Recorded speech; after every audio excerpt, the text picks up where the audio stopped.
Hello viewers, সবাইকে আসসালামু আলাইকুম। নয়ন রফিক ব্লগে আপনাদের সবাইকে জানাচ্ছি ওয়েলকাম। আজকের ভিডিওতে আলোচনা করব আপনি কোন কোন সিস্টেম অবলম্বন করলে খুবই সহজে দক্ষিণ কোরিয়ার ভিসা পেয়ে যেতে পারেন। তাই ভিডিওটি স্কিপ না করে ভিডিওটি না টেনে পুরো ভিডিওটি দেখুন এবং আমার চ্যানেলে আপনারা যারা নতুন অবশ্যই চ্যানেলটি সাবস্ক্রাইব করে লাইক করে শেয়ার করে দেবেন। আপনার একটি সাবস্ক্রাইব কিন্তু আমার পরবর্তী ভিডিও বানানোর জন্য অনুপ্রেরণা। উত্তর ও পূর্ব এশিয়ার উন্নত দেশ দক্ষিণ কোরিয়া। ভিউয়ার্স, আপনারা কিন্তু সকলেই জানেন প্রতি বছরে বাংলাদেশ থেকে অনেক কর্মী দক্ষিণ কোরিয়া যেয়ে থাকে কাজের দক্ষতা ও ভাষা দক্ষতা দ্বারা কোটা ভিত্তিক অনুযায়ী সেখানে কর্মী যাওয়ার সুযোগ পায়। কিন্তু প্রতি বছরই বাংলাদেশে অল্প সংখ্যক কোটা থাকার কারণে অনেকেই ভাষা ও কাজের দক্ষতা থাকা সত্ত্বেও সেখানে যেতে পারে না। কিন্তু 2024 সাল দিতেছে সবচাইতে সেরা সুযোগ দক্ষিণ কোরিয়া যাওয়ার জন্য। নতুন করে অনেক খাতে তারা কর্মী নেবে। বাংলাদেশ থেকে তারা প্রায় 10,000 কর্মী নেওয়ার প্রতিশ্রুতি দিয়েছে।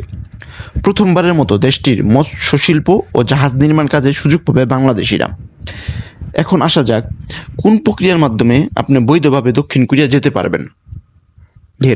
একমাত্র সরকারি রিক্রুটিং এজেন্সি বোয়েসেলের মাধ্যমে চলতি বছরে 10,000 বাংলাদেশি কর্মী নেবে দক্ষিণ কোরিয়া। পুরো প্রক্রিয়াটি সম্পূর্ণ হবে এই সরকারি এজেন্সি বোয়েসেলের মাধ্যমে। আপনাকে বলে রাখি, এই বোয়েসেলের ব্যতীত আপনি কিন্তু অন্য কোনো এজেন্সি দ্বারা সরকারিভাবে আপনি কিন্তু দক্ষিণ কোরিয়া যেতে পারবেন না। আপনি যদি বৈধভাবে সরকারিভাবে দক্ষিণ কোরিয়া যেতে হয় তাহলে অবশ্যই কিন্তু এই বোয়েসেল এই একটি সরকারি রিক্রুটিং এজেন্সি আছে, তাদের সহায়তা নিতে হবে, তাদের নিয়মগুলো মানতে হবে। সেখানে যাওয়ার প্রথম শর্ত হচ্ছে কোরিয়ান ভাষার দক্ষতা, অর্থাৎ আপনাকে বিভিন্ন কোর্সের মাধ্যমে দক্ষিণ কোরিয়ার ভাষা পুরোপুরিভাবে শিখতে হবে। সেখানে যাওয়ার একমাত্র প্রধান অস্ত্র বলতে পারেন কোরিয়ান ভাষা। আপনি যদি কোরিয়ান ভাষা পুরোপুরি দক্ষ হন, আপনার জন্য ভিসা পাওয়া কিন্তু খুবই সহজ হয়ে যাবে।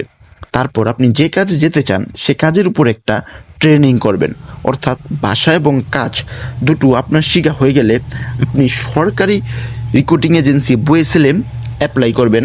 তারপর সেখান থেকে আপনাকে ভাষা এবং কাজের দক্ষতার উপরে একটি পরীক্ষা নেওয়া হবে। এখানে আপনাদেরকে বলে রাখি, আপনি কিন্তু যখন ইচ্ছা তখনই কিন্তু এই পরীক্ষাটা দিতে পারবেন না। এই বোয়েসেলের যে সরকারি যে পরীক্ষাটা নেওয়া হয় বছরের কিছু নির্দিষ্ট সময় আছে, তারা এই নিয়োগপত্রটি কিন্তু তারা দেয়। তো আপনাকে খোঁজখবর রাখতে হবে যে তারা কখন এই নিয়োগপত্রটি দেবে, কখন তারা পরীক্ষা নেবে। সেই সময় অনুযায়ী আপনি পরীক্ষাতে অংশগ্রহণ করবেন। সে পরীক্ষায় আপনি উত্তীর্ণ হলেই পেয়ে যাবেন দক্ষিণ কোরিয়া ভিসা ও সেখানে গিয়ে কাজের সুযোগ। আপনি যদি ভাষা ও কাজের দক্ষতার ভিত্তিতে সেখানে যেতে পারেন, আপনি সেখানে যাওয়ার সাথে সাথেই কোম্পানি থেকে আপনাকে থাকা, খাওয়া ও মেডিকেলের ব্যবস্থা করে দেবে ও কিছুদিনের ভিতরেই আপনি কাজে জয়েন করতে পারবেন। তার সাথে সাথে ঠিক সময় মতো আপনার সাথে সাথে চুক্তি অনুযায়ী বেতন আপনি পেয়ে যাবেন, অর্থাৎ সেখানে যাওয়ার পর আপনাকে কোনো ধরনের ঝামেলা পোহাতে হবে না। তাছাড়া আপনার যদি কাজ বা সে কোম্পানি ভালো না লাগে, আপনি আপনার মালিকের অনুমতি নিয়েও আপনার চুক্তি অনুযায়ী আপনি কিন্তু কোম্পানি পরিবর্তন করতে পারবেন। দেখেন, 2023 সালে বাংলাদেশের জন্য কোটা বরাদ্দ ছিল মাত্র 7,000, কিন্তু দক্ষ কর্মীর অভাবে মাত্র 5,000 কর্মী সেখানে গিয়েছিল। 2,000 কোটা খালি ছিল। দক্ষ কর্মীর অভাবে বাংলাদেশে লোক দিতে পারেনি তখন। এই বছর কিন্তু সেটা বাড়িয়ে 10,000 করা হয়েছে, অর্থাৎ কিন্তু তারা ভিসা নিয়ে বসে রয়েছে আমাদেরকে দেওয়ার জন্য। আপনি শুধু ভাষা ও কাজের দক্ষতা থাকলেই এবছর ভিসা পাওয়াটা খুবই সহজ আপনাদের জন্য, এবং ভিসা পাওয়াটা খুবই কনফার্ম বলতে পারেন। দেখেন, কারণ অনেক পরিমাণে কোটা দিয়েছে, প্রায় 10,000 কোটা কিন্তু অনেক। বিগত বছরগুলোতে দক্ষিণ কোরিয়া কিন্তু এতগুলো কোটা বাংলাদেশের জন্য কিন্তু তারা দেয়নি।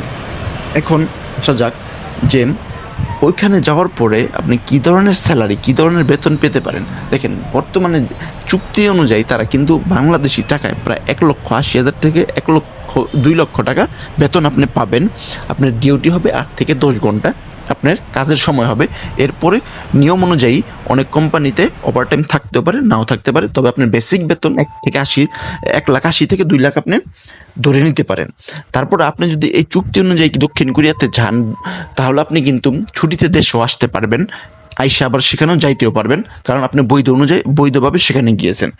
তারপরে অনেকে জিজ্ঞেস করে, অনেকের একটা কমন প্রশ্ন থাকে যে ভাই এর মাধ্যমে গেলে তো 2 বছরের কন্ট্রাক্ট থাকে, অনেকে 3 বছরের কন্ট্রাক্ট করে নেয়, তারপরে যদি কন্ট্রাক্ট শেষ হয়ে যায় 2 বছর পর বা 3 বছর পর, তারপরে কি করব? তারপরে কি আমাদেরকে দেশে পাঠিয়ে দেবে, না আমরা অবৈধ হয়ে যাব? তারপরে রুলটা কি? আসলে দেখেন, আপনি যদি 2 বছরের কন্ট্রাক্টে সেখানে যান, যাওয়ার পরে আপনার যদি কন্ট্রাক্ট শেষ হয়ে যায়, তবুও আপনি যদি কোম্পানিতে কাজ করেন, কাজ করার পর আপনার কন্ট্রাক্ট যদি শেষ হয়ে যায়, ইচ্ছা করলে কিন্তু কোম্পানি আপনাকে আবার নতুন করে কন্ট্রাক্ট করতে পারে। বেশিরভাগ ক্ষেত্রে যা হয়, তারা নতুন করে কন্ট্রাক্ট করে। আর যদি আপনাকে যদি কোনো ধরনের নতুন কন্ট্রাক্ট তারা না করে, আপনি কিন্তু কোম্পানি পরিবর্তন করে অন্য কোম্পানিতে জয়েন করতে পারবেন। এতে কোনো ধরনের সমস্যা হবে না, আপনি অবৈধ হবেন না, আপনাকে দেশে পাঠিয়ে দিবে না। আজকের ভিডিও